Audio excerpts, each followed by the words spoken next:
you've just been listening to is the best thing about this game. This is the Amazing Spider-Man for the Game Boy. Much like Batman last week, this is a game that I got with my Game Boy, and was probably the second game I played after playing Batman. Unlike Batman though, this game just isn't fun. Maybe when I was younger I just had a bigger tolerance for playing crap games, but playing this now, I really can't say it's a very good game at all. Where to start then? Well, at the start of the game and between each levels, there are cool little cutscenes which are played out between Spider-Man and whichever villain he's trying to take down. These are filled with the usual Spider-Man puns, and there's not really much else to say about them. When you actually get into the gameplay though, this is where everything else falls apart. You can walk, jump, punch, kick in the air, as well as swinging and shooting your webs out. You do have a limited supply of webs, but you can pick up more by defeating enemies. Defeating them though is a complete pain in the ass. Your hitbox for hitting enemies, whether it be punching or kicking, is really small, so it becomes a massive problem throughout the whole of the game. All enemies only take one hit, so you can end up using quite a lot of webbing if you want to go that route because of how bad the hit detection is, but you will need webbing later on in certain levels, so you won't be able to progress if you don't have any left.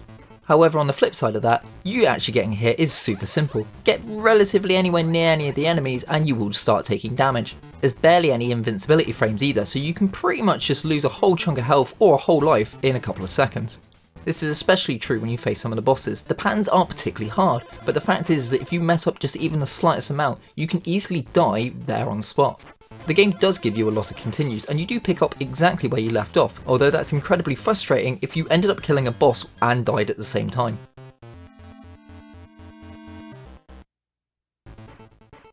There's not that many levels to actually play, and what is here isn't particularly fun either. The majority is just you walking left to right and trying to keep out the way of any enemies, all while picking up items. There's two levels where you have to climb the side of a building. The first one is super simple, you just watch where Spider-Man's spider sense goes off and keep out the way of the falling debris. The second one has people going in and out of windows with guns and will be in your way at the most opportune time for them. Everything is super sluggish as well. When you actually go to attack, there seems to be a massive delay or disconnect between you pressing the button and the action actually happening on screen. This is especially bad when you consider the poor hitbox detection.